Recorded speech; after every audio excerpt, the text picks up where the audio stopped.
comenzar sugiriendo una definición de robo que creo será útil para nosotros al enfrentar el desafío del octavo mandamiento. Y es simplemente esta: robar es tratar de obtener lo más posible mientras se da lo menos posible. Soy Omar Jaramillo y quiero darles la bienvenida al programa Abre la Biblia con el pastor Colin Smith en la voz de Fausto González de Chávez. Colin, estoy seguro de que con una definición como esa, este programa va a ser uno que nos llevará mucho más allá de lo que normalmente creemos cuando pensamos acerca del octavo mandamiento. Pues sí, incluye eso de robar los lápices de la oficina y cosas así. No robarás. El octavo mandamiento va mucho más allá de ese tipo de cosas. Eso trata sobre la cuestión de ser alguien que da o alguien que toma. En el corazón mismo de todo está ese tema de intentar obtener lo más posible mientras se da lo menos posible. Eso aplica en todas partes. Por ejemplo, en el lugar de trabajo, ¿cuántas personas empleadas están tratando de obtener el mayor salario posible haciendo la menor cantidad de trabajo posible? Eso lo aborda el octavo mandamiento. Además, ¿cuántos empleadores buscan sacar lo máximo posible de aquellos a quienes emplean, dándoles la menor compensación posible? La Biblia también habla de eso. Así que esto trata directamente con el mundo real. ¿Qué significa robar? ¿Qué significa tomar en lugar de dar? Si vemos la aplicación de esto en la vida laboral, en la vida de adoración, en la vida de iglesia, en la vida familiar, veremos que llega a muchos aspectos que abarcan todas las áreas de nuestro vivir. Bueno, ciertamente es un asunto mucho más grande de lo que quizás creías hace unos minutos. Así que si puedes, acompáñanos en Éxodo capítulo 20, versículo 15, mientras comenzamos el mensaje titulado Tu lucha por la integridad. Con nosotros el pastor Colin. Si tuviera que dibujar una imagen de lo primero que viene a mi mente en cuanto a este mandamiento, se vería algo así. Un hombre saliendo de una ventana con una camiseta de rayas, una máscara sobre los ojos y un gran saco en la espalda con la palabra botín escrita en ella. No robarás. Y puedo decirte con toda honestidad que nunca en mi vida he robado a nadie. Así que mi primer instinto es pensar que he guardado el octavo mandamiento. Sigo esperando que lleguemos a uno de esos mandamientos que nos dé un respiro, al menos por un momento. Pero parece que no va a suceder. Estamos descubriendo que los 10 mandamientos representan las 10 mayores luchas de nuestras vidas. Y vamos a ver que este mandamiento habla de nuestra lucha por la integridad. Toca nuestra actitud hacia el dinero, hacia las posesiones, hacia el trabajo. Habla de nuestras luchas con la avaricia y de nuestras luchas con la pereza, así como de nuestra renuencia natural a querer dar. Así que quiero comenzar sugiriendo una definición de robo que creo será útil para enfrentar el desafío del octavo mandamiento. Y es simplemente esta: robar es tratar de obtener lo más posible mientras se da lo menos posible. Recuerda que cada mandamiento, como hemos visto hasta ahora, no habla solo de un pecado en general, sino de toda una gama de pecados que caen bajo el pecado principal. Sabemos esto por el Sermón del Monte, donde Jesús explica el significado más amplio de varios mandamientos. Lo sabemos también por el Antiguo Testamento, porque si lees el resto de las leyes en Éxodo, Levítico y Deuteronomio, descubrirás que básicamente son una exposición de los 10 mandamientos, que llena o colorea, por así decirlo, el significado completo de estas declaraciones. Me ha ayudado a pensar en los mandamientos como si fueran una vía de tren, y hay muchas estaciones o paradas a lo largo de la trayectoria, a lo largo del camino.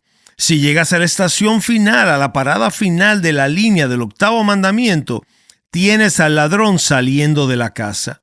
Quizás nunca hayamos estado en esa estación final, pero todos hemos viajado en esa línea que aborda el octavo mandamiento. Todos hemos estado en esa posición de tratar de obtener lo más posible, dando lo menos posible. Es la línea de aprovecharse de otras personas, de usarlas para nuestro beneficio. Es la línea de ser un tomador y no alguien que da, un dador. Si nos llevamos de esa definición, será obvio para todos que hay mucho robo que se da aún dentro del matrimonio. Si lo miras así, hay mucho robo que ocurre en la iglesia. Mucho robo tiene lugar en la comunidad. Todo intento de tener mucho y dar poco es una transgresión del octavo mandamiento. Y por eso este mandamiento habla de dos luchas fundamentales en nuestras vidas. La primera, la gran propensión que tenemos hacia la codicia. Y la segunda, la lucha que tenemos con la pereza. Hoy quiero simplemente hacerles dos preguntas. La primera pregunta, ¿cómo se ve quebrantar este octavo mandamiento? Y la segunda pregunta, ¿cómo se ve guardar el octavo mandamiento?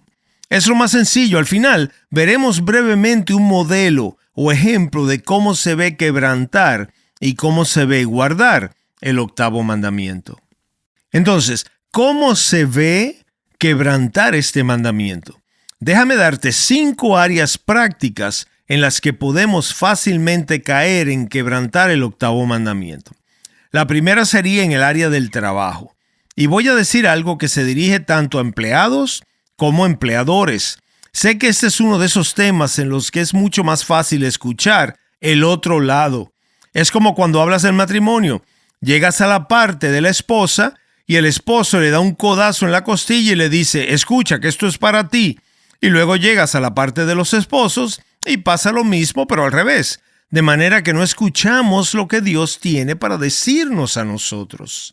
Así que déjame preguntarte, ¿eres empleado? Bien, esta parte es para ti, para mí, trabajar. Si robar significa tratar de obtener lo más posible mientras se da lo menos posible, entonces tenemos que concluir que ocurre mucho robo en el ámbito laboral. Si tienes un empleo, tu llamado es dar valor a tu empleador. Tu sustento proviene de una persona o de una empresa que valora lo que haces y te paga por hacerlo. Eso implica una relación de confianza, que darás ese valor a la organización o a la persona que te contrata. Así que la pregunta que debes hacerte como alguien que es empleado es la siguiente: ¿cómo puedo dar tal valor a la persona o personas que me emplean? Ahora, aquí hay algunas maneras muy obvias en las que podemos robar a un empleador. Llegar tarde, por ejemplo, eso es robar si eres empleado. Salir más temprano de la hora que corresponde. Alargar los almuerzos y los tiempos de descanso. También expandir el trabajo para que tome más tiempo del que realmente requiere. ¿Alguna vez lo has hecho? Eso también es robar. No dar el valor completo. Hacer solo lo que te gusta en tu trabajo y evitar constantemente las tareas que no te agradan. Eso también es robar. Usar el tiempo de trabajo para hacer tus propios asuntos. Eso es robar. Y por cierto, ten mucho cuidado con el evangelismo en horario laboral. Tu empleador no te paga para evangelizar. Bueno, en mi caso sí, como pastor que soy, pero si tu empleador te paga para evangelizar, pues entonces, adelante. Si puedes hablar de Cristo mientras cumples tu trabajo, eso está bien. Pero dejar tu trabajo a un lado para hacer lo que llamamos evangelismo no honra a Dios. Si lo que estás haciendo es usar el tiempo de trabajo por el que te pagan y desviarlo hacia otra causa, estás robando. Nunca olvidaré un verano cuando era estudiante y trabajé en el turno de noche como limpiador. Trabajaba con un equipo limpiando una torre en Edimburgo, un edificio de unos 20 pisos que usaba la universidad. Fue una experiencia fascinante. La ciudad tiene toda una vida diferente que transcurre en la noche. Me tocó trabajar con un grupo de hombres que no podían pedir leche y azúcar para el té sin usar el lenguaje más vulgar que te puedes imaginar. Teníamos 3 descansos cada noche, en lo que llamaban la sala del té. Y con el paso de las semanas tuve algunas oportunidades mientras estábamos allí en los descansos de hablar del Evangelio. Ellos sabían que yo era estudiante de teología. Después del té nos repartíamos por el edificio. Cada uno trabajaba en un piso diferente. Normalmente limpiábamos 2 pisos en cada sesión y así íbamos avanzando sistemáticamente. Y yo en una de esas sesiones terminé mis 2 pisos bastante temprano y decidí usar el tiempo hasta el siguiente descanso para leer algunas páginas. Llevaba un libro pequeño en mi bolsillo. Encontré un buen rincón en una de las ventanas con los pies sobre una mesa de laboratorio recién limpiada y sin nadie a 2 pisos de distancia, pues me puse a leer. Y justo en ese momento entró el supervisor. Nunca había hecho eso, pero esa noche lo hizo y nunca lo olvidaré. Lo único que dijo fue: «¿Está bueno tu libro?». Murmuré algo sobre haber terminado el trabajo temprano, pero no sirvió de nada. Mi credibilidad quedó destruida. Había terminado mi trabajo, es cierto, pero podía haber hecho otra tarea relacionada con lo que se me pagaba para hacer. Podía haberme ofrecido ayudar a alguien en otro piso. Podía haber vuelto a la sala del té y tomar otra tarea. Esa compañía no me pagaba para leer un libro. Estaba robándoles.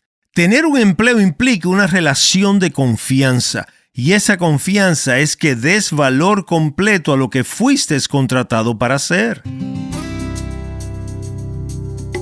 Estás escuchando Abre la Biblia con el pastor Colin Smith en un mensaje titulado Tu lucha por la integridad, el cual forma parte de una serie amplia titulada Las 10 luchas más grandes de tu vida.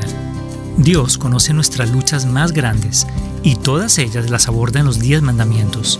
Él habla acerca de nuestra lucha con la autoridad, nuestra lucha por la paz, nuestra lucha por la pureza, nuestra lucha por el contentamiento. Pero la buena noticia del Evangelio es que no tienes que evitar estos mandamientos, porque Dios nos da lo que Él nos demanda. Ahora regresemos al mensaje. Escuchemos de nuevo al pastor Colin. Tener un empleo implica una relación de confianza, y esa confianza es que des valor completo a lo que fuiste contratado para hacer. Ahora entonces una segunda área, el área del pago. Muchos de nosotros estamos del otro lado, somos empleadores, dirigimos pequeños negocios o estamos en posiciones de considerable responsabilidad en compañías muy grandes. Tenemos responsabilidades hacia una empresa, pero también tenemos responsabilidades hacia las personas que empleamos. Hay tanto robo entre empleadores como el que ocurre entre los empleados. Así que si empleas a alguien o tienes responsabilidad en esa área, esto es ahora para ti. Cuando leemos el 8º mandamiento, tendemos a pensar que se trata únicamente de gente pobre que roba a los ricos. Pero en realidad, también se trata de los ricos que roban a los pobres. Si lees el Antiguo Testamento, encontrarás un argumento contundente para decir que los profetas aplicaron principalmente este mandamiento a la obscenidad de quienes tienen mucho y muestran mezquinidad hacia quienes tienen poco. La carta del apóstol Santiago en el capítulo 5, versículo 4 habla de esto. Miren, el jornal de los obreros que han cegado sus campos y que han sido retenidos por ustedes clama contra ustedes. El clamor de los segadores ha llegado a los oídos del Señor de los ejércitos. Ahí están esos segadores que trabajan duro día tras día. Ha sido una labor agotadora. Han dado el valor completo, han traído la cosecha. Y el dueño de la tierra vive con lujo y bendición gracias a lo que recibió. Pero no compartió ese beneficio con quienes se lo trajeron. Se lo quedó para sí mismo y los envió a casa con apenas lo suficiente para sostener a sus familias. Y Dios dice, eso clama a mí. Él no podría disfrutar de lo que tenía sin esos segadores, pero en lugar de preguntar, ¿cuál es su valor para mí?, solo preguntó, ¿con cuánto puedo salir sin pagar? Así que volviendo a nuestra definición, los empleadores también enfrentan la tentación de tratar de obtener lo más posible, dando lo menos posible. Y eso es robar. Dios hará responsables a los empleadores cristianos por su mayordomía al pagar salarios apropiados a quienes generan la riqueza y la bendición de la que disfrutan. Y mientras pensamos en el tema del pago, también está el asunto de los pagos atrasados. Cuentas que quedan pendientes, ya sea de la casa o del negocio, mucho más allá del tiempo en que debieron ser pagadas. La Biblia habla de esto en Romanos 13:7. Paguen a todos lo que le deben. Si debes dinero en una cuenta, no sirve decir, bueno, es una compañía grande, no lo van a notar. Lo que importa es lo que debes y tu responsabilidad no es la compañía, tu responsabilidad es tu deuda. Si alguien te da un préstamo y no lo pagas, eso es robo. No sirve decir, bueno, él no necesita que le devuelvan el dinero, él tiene mucho. El que lo necesite o no es asunto tuyo. Nuestra responsabilidad es pagar lo que debemos. Luego, si seguimos aplicando esa definición, surge el asunto del cobro. La Biblia habla de pesas y medidas falsas. El Dr. Jim Packer señala con acierto que el equivalente moderno es lo que llamamos cobrar de más por bienes y servicios. Eso es robar. Si robar es tratar de obtener lo más posible, dando lo menos posible, entonces el octavo mandamiento habla de esto también, cobrar de más por bienes y servicios. También habla de reducir la calidad de nuestro trabajo. Te pagan por hacer un trabajo específico y a menudo puede ocurrir que la gente no se dé cuenta si haces menos que aquello por lo que se te contrató. Hay más trabajo por hacer, así que sentimos la presión de decir, esto será suficiente, ellos nunca se darán cuenta. Pero mi llamado como cristiano a la luz del octavo mandamiento es proveer el mejor valor por el precio justo. En cuarto lugar está el asunto de copiar. Aquí llegamos a un pecado que, tengo que decir, es demasiado común entre pastores, y es el plagio. Es tomar el material de otro pastor y presentarlo como si fuera tuyo. Luego está todo ese tema de los derechos de autor en relación con la propiedad intelectual, como con la música, los libros, películas pirateadas, incluso descargarlas en línea para no pagar. Eso es quitarle al autor lo que le corresponde a él y eso también es robo. Y decimos, el artista no lo necesita, ya él es millonario, lo cual probablemente sea cierto, pero piénsalo. Lo que estás diciendo es que está bien robarle a alguien que tiene más que tú, porque piensas que ya tiene suficiente. Si seguimos esa lógica, entonces gran parte del mundo tendría derecho a robarnos, porque gran parte del mundo posee menos que nosotros. Copiar es robar. Y luego piensa en esto. Lo llamo vida cristiana superficial. Si robar es tratar de obtener lo más posible, dando lo menos posible a cambio, creo que el octavo mandamiento habla poderosamente de la manera en que muchas personas se acercan a la vida cristiana. Recuerda la pregunta que una persona muy rica le hizo a Jesús en un momento. Lo vemos en Mateo 19:6. ¿Qué debo hacer para obtener la vida eterna? ¿Ves el tono de esa pregunta? ¿Cuál es el mínimo que tengo que dar para asegurar mi entrada al cielo? ¿Cómo puedo obtener la bendición de la eternidad al menor precio posible? ¿No revela eso toda una actitud del corazón?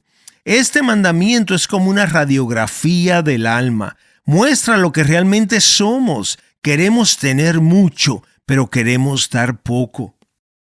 Al mirar dentro de mi propia alma, y supongo que al mirar dentro de la tuya, a la luz de la palabra de Dios, quizás confesemos que esta es realmente una de las 10 mayores luchas de nuestra vida. Bueno, ya hemos hablado suficiente acerca de quebrantar el mandamiento. Nuestra meta es animarte a guardar el mandamiento. Así que avancemos rápidamente a la pregunta: ¿cómo se ve entonces guardar el octavo mandamiento? Recuerda, la mejor manera de evitar un camino equivocado es siempre escoger el camino correcto y recorrerlo lo más rápido posible. Así que vayamos a Efesios capítulo 4, versículo 28, donde Pablo nos da la exposición del octavo mandamiento en el Nuevo Testamento. Fíjate en lo que dice allí. Él da primero lo negativo y luego pasa a lo positivo, que es en lo cual nos vamos a enfocar. Primero vamos a lo negativo. El que roba, que no robe más. ¿Qué debemos hacer en su lugar entonces? Nota lo que dice, sino más bien que trabaje, haciendo con sus manos lo que es bueno, a fin de que tenga que compartir con el que tiene necesidad. Si pregunto entonces qué significa guardar el octavo mandamiento, La respuesta obvia es que significa trabajar y significa dar. Trabajar y dar, no robar. En su lugar, esto es lo que vas a hacer para guardar el octavo mandamiento. Vas a trabajar y para guardar el octavo mandamiento vas a dar. Lo opuesto de robar es trabajar. La palabra que Pablo usa aquí para trabajo significa laborar hasta el punto de la fatiga. ¿No te parece interesante? Él recomienda trabajar hasta el punto de fatiga. Eso es el significado de la palabra que vemos aquí. Así que si sabes lo que es caer en la cama de noche y sentirte exhausto, Pablo dice que eso es algo bueno. Te has entregado. Eso es algo digno. La Biblia siempre tiene una visión positiva del trabajo. Es un buen regalo de Dios. Pablo incluso habla de esto en 1 Corintios 15 y en 2 Corintios 11, cuando describe cómo trabajó más duro que quienes querían una vida fácil en el ministerio. Habla de laborar y luchar. Estas son palabras que reflejan lo que es un ministerio auténtico. Y lo vemos en Hechos 20:35. En todo les mostré que así trabajando deben ayudar a los débiles. Trabajen con sus manos. La Biblia recomienda el valor de trabajar duro. Es un principio bíblico fundamental. El Nuevo Testamento nos anima a acercarnos a nuestro trabajo, que después de todo ocupa la mayor parte de nuestro tiempo durante la mayor parte de nuestra vida, con una actividad positiva. Todo lo que hagan, háganlo de corazón como para el Señor y no para los hombres, como vemos en Colosenses 3:23. Qué gran recordatorio es que si eres cristiano, debes trabajar para Cristo o encontrar una vocación para hacer, para que de esa manera puedas servir trabajando como para el Señor y no para los hombres. Estás escuchando Abre la Biblia con el pastor Colin Smith en un mensaje titulado Tu lucha por la integridad. Lamentablemente tenemos que hacer una pausa, pero continuaremos en el próximo episodio. El mensaje de hoy, Tu lucha por la integridad, forma parte de una serie más amplia llamada Las 10 luchas más grandes de tu vida, donde estamos viendo que los 10 mandamientos no son una lista de reglas que Dios inventó, sino que abordan las mayores luchas que enfrentamos en esta vida. Y como parte de esta serie, hemos creado un folleto descargable titulado Conocer a Dios a través de los 10 mandamientos. Colin, ¿podrías describir el propósito del recurso? Bueno, hay muchas personas que solo han escuchado un mensaje que básicamente les dice, haz esto, no hagas aquello, haz lo otro, y están cansadas de lo mismo, incluso puede que se hayan alejado de la fe. Tal vez haya personas escuchándonos en este momento y esa ha sido su experiencia. Pero lo maravilloso que está en el corazón mismo del Evangelio es que Dios nos da lo que Él demanda de nosotros. Así que cuando miramos los 10 mandamientos, estamos mirando lo que Dios realmente ofrece darnos por el poder del Espíritu Santo cuando ponemos nuestra fe en Jesucristo. Puedes descargar Conocer a Dios a través de los 10 mandamientos visitando abrelabiblia.org/libros. Gracias por escucharnos hoy y espero que nos acompañes la próxima vez. Abre la Biblia es un programa de difusión de Open the Bible y es posible gracias a oyentes como tú.